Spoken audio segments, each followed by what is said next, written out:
Hi guys, आज है हमारा शॉर्ट वीडियोस पोस्ट करने का डे 16 और आज का हमारा टॉपिक है BLS और ACLS। तो सबसे पहले BLS क्या होता है? बेसिक लाइफ सपोर्ट, ठीक है। इसके बाद में होता है ACLS होता है एडवांस्ड कार्डियक लाइफ सपोर्ट हम बोलते हैं जिसको। उसके बाद में बात आती है BLS जो है वो अनट्रेंड स्टाफ है, वो भी कर सकता है, मतलब बेसिक लाइफ सपोर्ट ही चाहिए वो तो कर सकता है। फ़ोन में देखे सब आजकल तो ट्रेंड होते हैं। ACLS ट्रेंड स्टाफ ही कर सकता है। अब BLS है वो आउट ऑफ द हॉस्पिटल हम कर सकते हैं, लेकिन ये जो है ACLS जो है ये इन हॉस्पिटल के अंदर ही होता है और यहाँ पे हम कोड ब्लू एक्टिवेट करते हैं, ठीक है।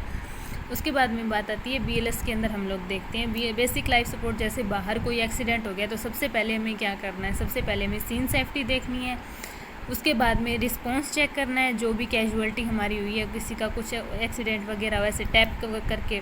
उसके बाद में आता है पल्स, फिर हमें पल्स चेक करनी है, कैरोटिड पल्स चेक करनी है, not more than 10 second, 10 second से ज़्यादा नहीं करनी है। उसके बाद में बात आती है CAB की। CAB में सर्कुलेशन, एयरवे और ब्रीथिंग, ठीक है। तो अब हमारे पास एयरवे को ओपन करने के दो मेथड होते हैं। एक तो हेड टिल्ट चिन लिफ्ट होता है, लेकिन ये जो है ये कॉन्ट्रा इंडिकेटेड होता है।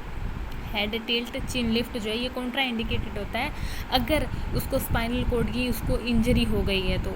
मतलब अगर हमें डाउट है तो हमें ये मेथड यूज़ नहीं करना है। हम किसकी तरफ जाएंगे? हम जाएंगे जॉ थ्रस्ट मैनवर की तरफ। अगर स्पाइनल कॉर्ड के अंदर कोई इंजरी हुई है तो हम जॉ थ्रस्ट मैनवर का यूज़ करेंगे एयरवे को ओपन करने के लिए, ओके। उसके बाद में बात आती है एम्बुलेंस की। अब एम्बुलेंस भी तो बुलानी होती है, तो एम्बुलेंस अगर अडल्ट कैजुअलिटी है तो उसके अंदर सबसे पहले हम कॉल करेंगे, उसके बाद में CPR स्टार्ट करेंगे। लेकिन अगर कोई उसी की जगह कोई बच्चा है तो हम पहले CPR उसको देंगे, उसके बाद में कॉल करेंगे। ये अगर ऑप्शन में आए तो हमें ऐसे चूज़ करने हैं। फिर बात आती है कंप्रेशन की। कंप्रेशन हम कितना देते हैं? 2 से 2.5 इंच तक का कंप्रेशन देते हैं।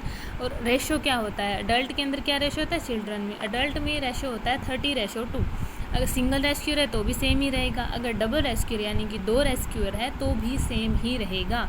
अडल्ट में 30:2 ही रहेगा। उसके बाद में बात आती है चिल्ड्रन की। चिल्ड्रन के अंदर 30:2 अगर सिंगल रेस्क्यूअर है तो, यानी कि एक बंदा जो भी कंप्रेशन दे रहा है, ब्रीथिंग दे रहा है। और अगर डबल रेस्क्यूअर है तो 15:2 होता है, ठीक है।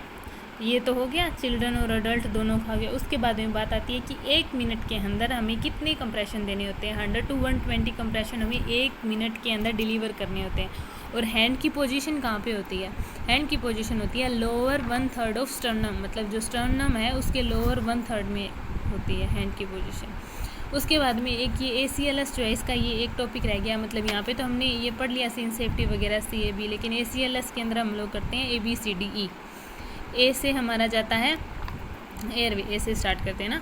A से हमारा जाता है एयरवे, B से हमारा जाता है ब्रीथिंग, C से हमारा जाता है सर्कुलेशन, D से डिसेबिलिटी और E से इन्वायरमेंट, ओके। तो ये हम लाइन वाइज देखते हैं। उसके बाद में एक बार रिपीट कर लेते हैं। बेसिक लाइफ सपोर्ट, इसके अंदर एडवांस्ड, ये हॉस्पिटल के अंदर होता है। कोड ब्लू एक्टिवेट हो जाता है। सीन सेफ्टी चेक करनी है, रिस्पॉन्स वगैरह चेक करना है, circulation, airway, breathing, head tilt chin lift contraindicated है। अगर स्पाइनल इंजरी है तो चिल्ड्रन में CPR पहले तो CPR देंगे, फिर कॉल करेंगे। और रेशो हमने देख लिया 30:2, इधर 15:2 हो जाता है हमारा। हैंड की पोजिशनिंग और फिर ACLS में ABCDE।